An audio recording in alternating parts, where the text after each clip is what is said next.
अच्छा जी। So MCQs number first है, cell death due to tissue damage scar. Tissue damage की वजह से सेल डेथ को क्या कहा जाता है? तो पहला ऑप्शन है apoptosis. What is apoptosis? So apoptosis refer to program cell death, यानी वो सेल डेथ जो हमारे जिस्म की वेल वेल से जो हो जाता है उसे एपोप्टोसिस कहा जाता है। एंड नेक्रोसिस जो है, so this is actually tissue death due to some external accidents. मिसाल के तौर पर मैं लिख लूँगा कि ये थाई रीजन है हमारी बॉडी का, और इस थाई रीजन को अब मैं ये कह दूँगा कि यहाँ इसे हार्ड बॉल लग गया, और इस हार्ड बॉल की वजह से कि लगने की वजह से यहाँ चोट पैदा हो गया, और ये और this injured side turns into blue colour. This is actually necrosis and this is the tissue death. So what is cancer? Cancer आप सब लोग जानते हैं कि uncontrollable division of the cell और द फॉर्मेशन ऑफ ट्यूमर, यानी cell divide हो जाते हैं और एक मास बन जाता है। उस मास को हम आम ज़बान में ट्यूमर कहते हैं। तो ट्यूमर बनने के अमल को कैंसर कहते हैं। और मेटास्टेसिस क्या है? तो इन कैंसरस सेल की हमारी जिस्म के अंदर एक जगह से दूसरी जगह फ्लो को, दूसरी जगह जाने को, मूवमेंट को मेटास्टेसिस कहा जाता है। So cell death due to tissue damage, जो टिश्यू डैमेज की वजह से जो सेल डेथ हो जाता है, तो अभी क्लियर हो गया होगा आप लोगों को कि उसे कहते हैं necrosis. This is actually necrosis. Number 2, autoclave chamber are used for dash of surgical instruments. Surgical instruments क्या है? वो डिवाइसेस, वो इंस्ट्रूमेंट्स जो ऑपरेशन में इस्तेमाल हो जाते हैं उससे सर्जिकल इंस्ट्रूमेंट कहते हैं। And autoclave is a machine. Autoclave एक मशीन का नाम है। इस मशीन के अंदर लेट सपोज मैं यहाँ सपोज करूँगा कि ये ऑटोक्लेव मशीन है, तो इस ऑटोक्लेव मशीन के अंदर एक वैक्यूम होता है, एक खाली जगह होता है जिसको कहते हैं चैम्बर और वैक्यूम। तो इस चैम्बर या वैक्यूम में सर्जिकल इंस्ट्रूमेंट रखे जाते हैं और फिर इसे हीट दिया जाता है। उस हीट की वजह से इन सर्जिकल इंस्ट्रूमेंट में जो जरासीम मौजूद होते हैं वो जरासीम इससे ख़त्म हो जाते हैं। तो जरासीम ख़त्म करने के अमल को हम कहते हैं sterilisation. What is sterilisation? So killing of microbes. The process of killing of microbes is called sterilization. And what are microbes? So microbes are microscopic organisms. What is filtration? So filtration is also a process, but it refers to the removal of impurities. जब हम किसी fluid से कोई impurity निकालते हैं और जो साफ फ्लूइड होता है वो अलग अलग रखते हैं, तो इस अमल को कहते हैं filtration. And what is desiccation? So desiccation का दूसरा नाम है डिहाइड्रेशन। थोड़ा सा ये टर्म चेंज कर दिया है उन लोगों ने। Desiccation mean dehydration, and you know de mean removal and hydrate mean water. So the removal of water from the body is called dehydration. मैं यहाँ पर मुख्तसर लिख लूँगा, removal of H2O। And the removal of water from the body is called dehydration. And what is radiation? So radiation is the emission of energy, the emission of energy, यानी raise निकलने के अमल को रेडिएशन कहते हैं। तो इसमें जो ये ऑटोक्लेव है, तो इसके ज़रिए जरासीम मर जाते हैं और जरासीम ख़त्म करने के अमल को हम क्या कहते हैं? स्टेरिलाइजेशन। तो ऑटोक्लेव एक मशीन है जिसके ज़रिए से हम स्टेरिलाइजेशन करते हैं। और स्टेरिलाइजेशन जो ये टर्म है, तो ये फर्स्ट ईयर की जो बायोलॉजी है उसके फर्स्ट चैप्टर में टिश्यू कल्चर का एक टॉपिक है। अगर आप उसी किताब ओपन करके देख लें तो वहाँ से ये क्लियर हो जाएगा। Which is the factory of sugar synthesis in autotrophic organism. So autotrophic organism, जैसा कि आपको मालूम है कि ऑटो मीन सेल्फ, मतलब वो जानदार that can prepare their own food. तो जो मिसाल के तौर पर हम प्लांट्स लेते हैं, प्लांट्स आर ऑटोट्रॉफिक, तो इसमें जो शुगर बनाने की फैक्ट्री है उसे क्या कहते हैं? तो थोड़ा सा ये आपके लिए ये एमसीक्यूज थोड़ा सा चेंज हो गया है। लेट देखते हैं कि हमने पहले पढ़ लिया है व्हाट इज़, ये 4 ऑप्शन दे दिए गए हैं, chloroplast, ribosome and mitochondria. So chloroplast ये एक सेल ऑर्गेनील है जिसमें क्लोरोफिल होता है, और क्लोरोफिल का काम क्या है, trapping sunlight in the presence of carbon dioxide and water and the preparation of glucose molecule plus water and the emission of oxygen। ठीक हो गया। अमाइलोप्लास्ट ये लीकोप्लास्ट का एक टाइप है and it stores carbohydrates। इन राइबोसोम आप लोगों को मालूम है कि ribosomes are factories of protein and mitochondria is powerhouse of the cell। It means that this is the factory of ATP, factory of ATP। तो यहाँ अगर हम देख लें तो ऑटोट्रॉफिक ऑर्गेनिज्म में ग्लूकोज जो बनाता है this is chlorophyll and this is chloroplast. अच्छा जी, MCQs number 5, the coenzyme NAD is made up of. तो हम यहाँ देखते हैं amino acids are the building blocks of protein and nucleotides are the building blocks of nucleic acids, for example DNA and RNA। and sugar तो आप सबको मालूम है कि this is carbohydrates।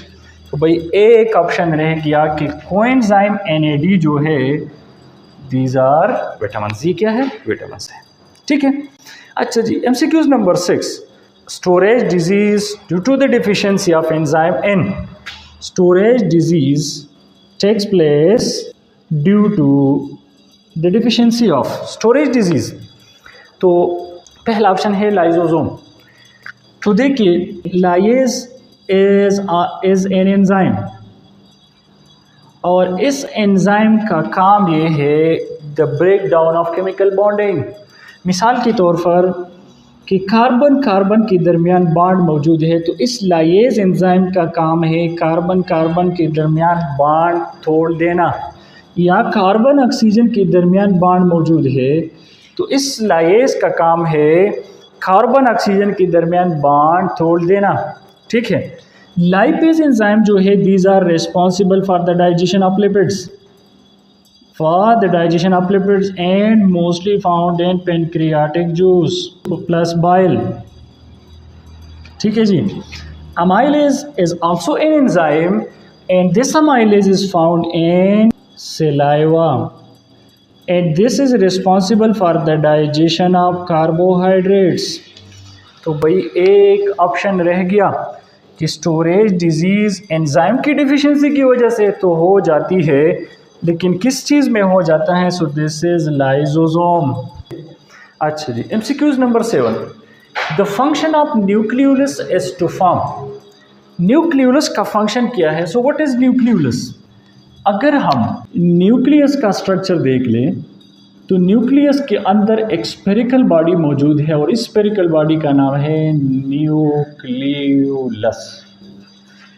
What is the function of nucleolus.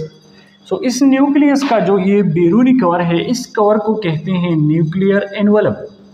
ठीक है जी, तो ये ऑप्शन तो नहीं हुआ। क्रोमोसोम, न्यूक्लियस के अंदर क्रोमेटिन मटेरियल, कुछ किस्म के दागे मौजूद होते हैं और उन दागों का नाम है क्रोमेटिन मटेरियल। ये क्रोमेटिन मटेरियल सेल डिवीजन के दौरान कंडेंस हो जाते हैं, कायल हो जाते हैं, and finally forms a structure which is known as chromosome। and cytoplasm you know कि सेल, ये इस न्यूक्लियर मेम्ब्रेन के बाहर मैं कह दूंगा, let's suppose this is cell membrane.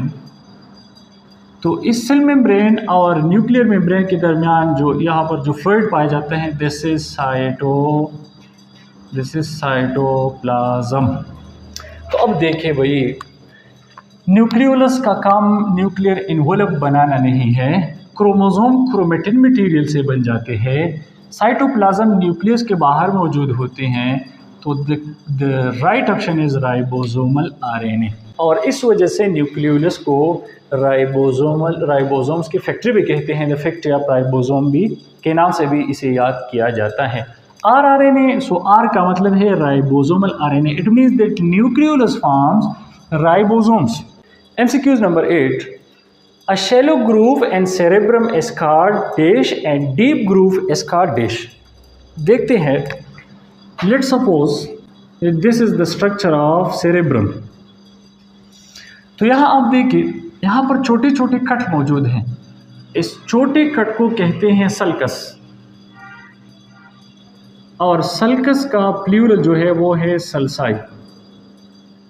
यहाँ पर ये जो रेंकड़ हमें नज़र आता है, इस रेंकड़ को कहते हैं गायरस. और अगर इन हम तमाम रेंकर्स को ले सो फिर ये गायरी बन जाएगी. गायरियस प्लूरल. अब देखिए, मैं इस सेरेब्रम के दरमियान में एक कट लगाता हूँ. लेट सपोज ये सेरेब्रम है और यहाँ मैं इसे दरमियान से काट दूँ तो ये दो हिस्सों में बट जाएगा. ये जो डीप कट है, इस डीप कट को कहते हैं फिशर. मिसाल के तौर पर कि ये जो डीप कट मैंने दे दिया, इस डीप कट को फिशर कहा जाता है, fissure. So a shallow groove. What is groove? Groove mean cut. एक कट. अगर यहाँ मैं छुरी उठा के यहाँ एक कट लगा लो, so this is a groove. तो यहाँ पर जो छोटा कट मौजूद है, दिस इज सल्कस, एंड जो डीप कट है, दिस इज फिशर. और यहाँ पर जो रिंग कट नज़र आता है, दिस इज गायरस. तो हम अगर इस MCQs को समझ ले कि जो शैलो है, मतलब है कि जो ज़्यादा गहरा नहीं है, जो कम गहरा कट है, उसे कहते हैं सल्कस. ठीक है जी. एंड डीप ग्रू जो है, डीप ग्रू को कहा जाता है फिशर. तो भाई पहले से क्लियर हो गया कि इसमें जो सही ऑप्शन है, this is sulcus and fissure. Sulcus and fissure. MCQs number 9. What bring membrane potential to threshold? What is membrane potential? Let's take the example of axon. मैं कहता हूँ कि ये this is an axon, और ये जो है ये axon का अंदर है और ये एक्स्ट्रा सेलुलर फ्लूइड है. तो एक्स्ट्रा सेलुलर फ्लूइड ये मेम्ब्रेन है. This is cell membrane of the neuron.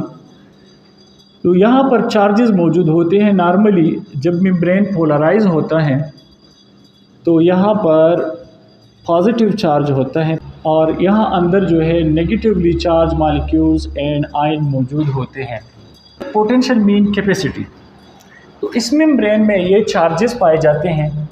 In charges को मेम्ब्रेन पोटेंशियल कहा जाता है. And threshold means high stimulation. मतलब ये हो गया कि अगर न्यूरॉन के साथ कोई स्टिमुलस टच हो जाए तो वहाँ पर स्टिमुलेशन पैदा होगी, वहाँ से नर्व इम्पल्स अराइज होना शुरू हो जाएगा. इस नर्व इम्पल्स अराइज होने को कहते हैं थ्रेशोल्ड. अब मेम्ब्रेन पोटेंशियल किस चीज़ की वजह से ज़्यादा हो जाता है, लेकिन यहाँ पर एक दूसरा पॉइंट दिया गया है, post synaptic membrane. So what is post synaptic membrane? Let's suppose ये एक न्यूरॉन है मेरे साथ, और इसको मैंने नाम दे दिया न्यूरॉन नंबर 1 का. And this is neuron, another neuron, इसको मैंने नाम दे दिया न्यूरॉन नंबर 2 का. तो ये न्यूरॉन नंबर 1 इस पॉइंट पर न्यूरॉन नंबर 2 से मिल जाता है. तो इन दोनों के दरमियान ये जो जॉइनिंग पॉइंट है, इस जॉइनिंग पॉइंट को कहते हैं साइनेप्स, या इसे कहा जाता है साइनाप्टिक जंक्शन. अब देखिए ये न्यूरॉन नंबर 2 जो है, इसकी इस सेकंड न्यूरॉन का जो सेल मेम्ब्रेन है, this cell membrane is now called post synaptic membrane. Post mean after, यानी the membrane of neuron that comes after the synaptic junction is known as post synaptic membrane. तो membrane potential, यानी membrane potential threshold क्यों हो जाता है, किस चीज़ की वजह से? तो भाई 3 फैक्टर्स हैं. इसमें तो है रेस्टिंग मेम्ब्रेन पोटेंशियल है, एक्शन मेम्ब्रेन पोटेंशियल है, और ये मेरी खास है चैप्टर नंबर 4 नर्वस कोऑर्डिनेशन से ये MCQ आपका क्लियर हो जाएगा सेकंड ईयर की बायोलॉजी की. तो मैं यहाँ पर डायरेक्टली इस पॉइंट की तरफ आता हूँ कि 3 चीज़ें हैं जिससे पोस्ट साइनाप्टिक मेम्ब्रेन जो है वो थ्रेशोल्ड उसका मेम्ब्रेन पोटेंशियल बन जाता है. नंबर 1 है सोडियम इनफ्लक्स. नंबर 2 है calcium influx, sodium influx and calcium influx की वजह से, यानी जब सोडियम बाहर से अंदर आ जाते हैं तो इस वजह से यहाँ पर जो वोल्टेज है, वोल्टेज नॉर्मली इसका वोल्टेज होता है -70 मिलीवोल्ट, यानी मेम्ब्रेन पोटेंशियल नॉर्मली होता है -70 मिलीवोल्ट, लेकिन थ्रेशोल्ड की सूरत में ये जो वोल्टेज है ये -70 मिलीवोल्ट से 0 पे चला जाता है और फिर 0 से 50 मिलीवोल्ट तक पहुंच जाता है, यानी ज़्यादा हो जाता है और इस वोल्टेज को कहते हैं थ्रेशोल्ड। तो सोडियम इनफ्लक्स की वजह से ये मेम्ब्रेन पोटेंशियल थ्रेशोल्ड बन गया। सो इसमें जो फर्स्ट ऑप्शन है sodium ion across the post synaptic membrane influx, so वही यहाँ से जब सोडियम आयन इधर आ जाते हैं तो इससे जो है इसका स्टिमुलेशन ये बढ़ जाता है और इसे कहते हैं threshold post synaptic membrane potential. And here is the correct option is option number 1। ठीक है जी। आउटफ्लो ऑफ सोडियम, तो सोडियम जब मेम्ब्रेन के अंदर से बाहर जाते हैं तो बाहर का सरफेस जो है ये मोर इलेक्ट्रोपॉजिटिव हो जाएगा और पोटेशियम बाहर से अंदर आएंगे तो यहाँ अंदर का जो माहौल है दिस इज मोर, ये मोर इलेक्ट्रोनेगेटिव हो जाएगा जिस तरह ये है, और this is polarised state of the neuron. ठीक है जी। आउटफ्लो ऑफ कैल्शियम, तो कैल्शियम जब अंदर से बाहर जाएगा तो फिर ही ऐसा ही होगा जिस तरह ये दिखाया गया है। And influx of potassium ion, तो पोटेशियम आयन अगर जब बाहर से अंदर आ जाते हैं एक्सोप्लाज्म के अंदर तो यहाँ पर ये नेगेटिविटी बढ़ जाएगी और ये पोलराइज स्टेट है इसका। ठीक है, तो यहाँ पर सी ऑप्शन जो है जैसे influx of sodium ion. What altars the shape of enzyme and makes it functional, enzyme के साथ वो क्या चीज़ है जो इसके साथ अटैच होकर इसे फंक्शनल बना देता है। तो ऑप्शन नंबर 1 है कोफैक्टर। कोफैक्टर आप लोगों ने पढ़ लिया होगा कि भाई कुछ कोएंजाइम या आयंस ऐसे हैं जो एंजाइम के साथ अटैच हो जाते हैं और उसे फंक्शनल बना देता है।